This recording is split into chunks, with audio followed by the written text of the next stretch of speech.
اشیاء مالی کان زور هرزانه تنها لبر اوایل بر خرچی فقیر هموی دستورتا به دستلاتا بود اینیر کان هموی ما هرات کردی اشیاء او اشیاء لنا بازاره بدیا با 15 اما دینیر کان با 15 دینه بونو منا است اولنا دکانداران بدیا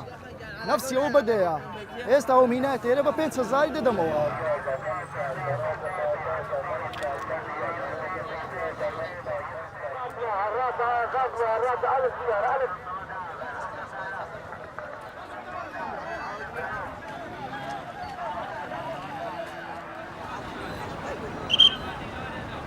والله وەکو ڕۆژانی جمعە لێرانە خەڵکێکی زۆر کاسب هەنە لە خۆیان ئەلێرانە بەتایبەت بە ڕۆژ جمعە لێرە ئەشای لە خۆیان دەدەن خوای گەورەش ڕزقی هەمیان دەدا ماشەڵڵا ئێمەش وەکو پۆلیسی هاتوچۆ و کارمەندانی هاتوچۆ بەگشتی خۆمان پابەندی ڕێماییەکان دەبین و ئەو نایڵین ئەلێرانە جەنجاڵی زیاتر دروست بیتن لەبەر هۆی سەلامەتی هاوڵاتیان.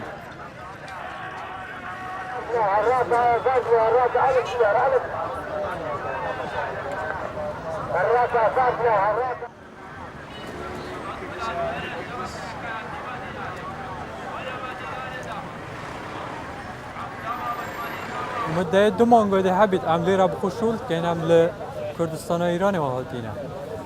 والله ما نصاني أوجه كنت وباش هيا إيران قرب والغا وتشزور أرزانة أجا دول هاو نشمانيان و گشتیاران کم بین لیره بلاو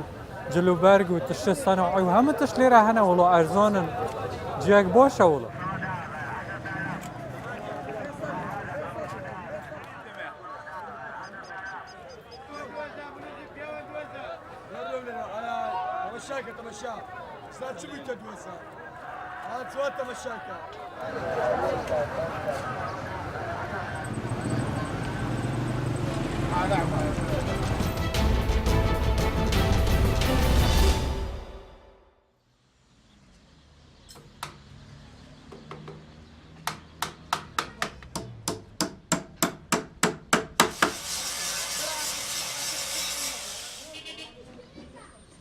لونکی گله جوری لونکی کچکب مازن یعنی دو قیاس خودان بیجید ابجی تشتکی زور یعنی قدیمه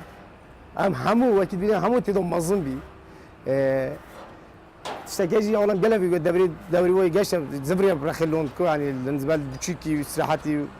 وشو استراحته دايكي تو يبدا دايكي ما يبو بس تيبدا دايكي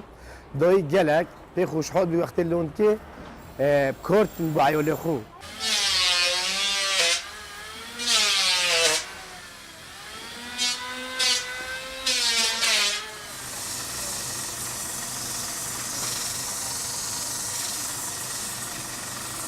والله نسبة شولي و هندقي دستيا وهندقي كهربائي هندقي معنوي تورنا ما هي مشور كهربائي ما هي شولي دستيش دائما طبعا لازم بس قلده هابي يعني كنت بيجي هم شولي اكيد شيء شركه قدرتش نخير شولي ابا افتشتا كلابورا كيما كردوريا وبي خبره كردوريش بريبا نوتشي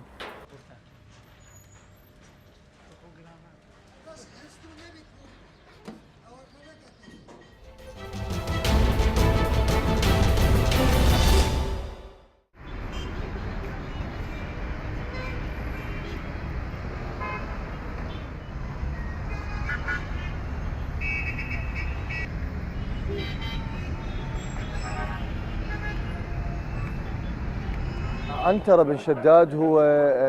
أحد شعراء العرب الفرسان، هو من قوم ربيعة، أحب ابنة عمه عبلة وذاع صيته بين كل العرب، اشتهر بشجاعته وفروسيته ودفاعه عن حبه المستميت لعبلة. تمثال يعني وضع الآن في منطقة الأعظمية، في منطقة يعني في ساحة عنتر بن شداد، كون هذه الساحة هي يعني سميت باسمه، وهذا التمثال يجسد هذه التسمية لهذه